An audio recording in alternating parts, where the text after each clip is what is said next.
नमस्कार, डेली 24 भारत देख रहे हैं आप। मैं हूं आपके साथ सुरभि राजपूत। बुलेटिन की शुरुआत करते हैं। लोकसभा चुनाव की तारीखों के ऐलान के साथ ही पीएम मोदी समेत सभी विपक्षी दल भी तैयारियों में जुट गए हैं। रैलियों का दौर भी जारी है। कल इंडिया गठबंधन ने मुंबई में रैली की, तो वहीं पीएम मोदी 120 घंटे के दक्षिण विजय अभियान पर है। बीजेपी अपने 400 पार के नारे को पूरा करने के लिए हर संभव प्रयास में जुटी है और इस बार खुद पीएम मोदी दक्षिण के तीनों राज्यों में जीत के लिए 120 घंटे के मिशन पर हैं। बीते दिनों पीएम मोदी ने अपने इस मिशन की शुरुआत की थी। पीएम मोदी ने अपनी पहली रैली आंध्र प्रदेश में की और आज उनकी दूसरी रैली तेलंगाना और कर्नाटक में हुई। और इस दौरान पीएम मोदी ने कहा कि इंडिया अलायंस ने अपने घोषणा पत्र में कहा कि उनकी लड़ाई शक्ति के खिलाफ है, जबकि मेरे लिए हर माँ बेटी एक शक्ति का रूप है। मैं भारत माँ का पुजारी हूँ, इसलिए अपनी शक्ति स्वरूपा माँ, बहन और बेटियों की रक्षा के लिए जान की बाजी लगा दूंगा।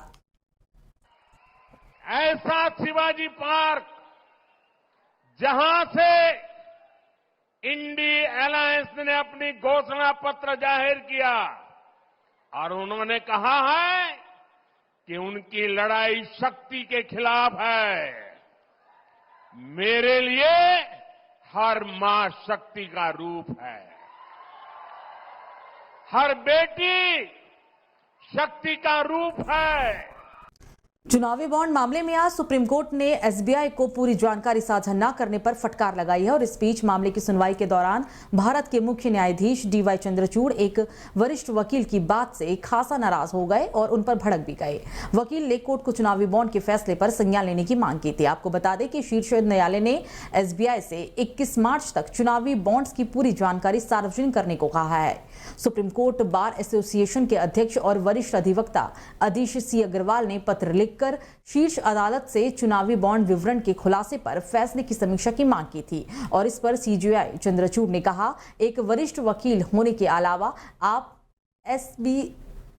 एससीबीए के अध्यक्ष भी हैं, आप प्रक्रिया जानते हैं। ये सभी चीजें एक पब्लिसिटी स्टंट है और हम इसकी अनुमति नहीं देंगे।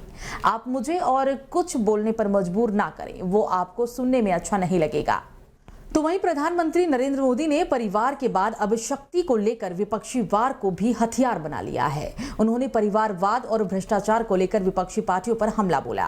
पीएम मोदी ने कहा कि परिवारवादियों का पूरा इतिहास उठाकर देख लीजिए।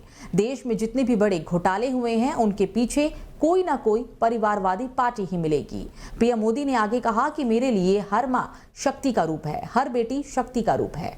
मैं इनको शक्ति के रूप में पूजता हूं और मैं इन शक्ति स्वरूपा माताओं बहनों की रक्षा के लिए जान की बाजू लगा दूंगा। तो वहीं कांग्रेस सांसद राहुल गांधी ने आरोप लगाया कि प्रधानमंत्री नरेंद्र मोदी ने उनके शक्ति वाले बयान को तोड़ मड़ोड़ कर पेश किया है। Rahul Gandhi social media x पर लिखते हैं कि मोदी जी को मेरी बातें अच्छी नहीं लगती, किसी न किसी तरह उन्हें घुमाकर वो उनका अर्थ हमेशा बदलने की कोशिश करते हैं, क्योंकि ये जानते हैं कि मैंने एक गहरी सच्चाई बोली है।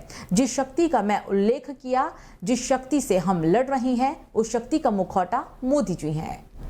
तो वहीं दिल्ली में एनडीए की बैठक चल रही है। इसमें बिहार एनडीए के सभी दल के नेता मौजूद हैं। वहीं लोजपा के प्रदेश अध्यक्ष राजू तिवारी ने कहा कि मैं लोक जनशक्ति पार्टी को 5 सीटें मिली हैं। साथ ही मैं प्रधानमंत्री नरेंद्र मोदी और बीजेपी समेत सभी दलों को धन्यवाद देता हूं। वहीं 16 सीटों पर नीतीश कुमार की पार्टी जनता दल यूनाइटेड चुनाव लड़ेगी। आपको बता दें कि 2024 के चुनाव में एनडीए बिहार में 40 सीट पर जीतेगा।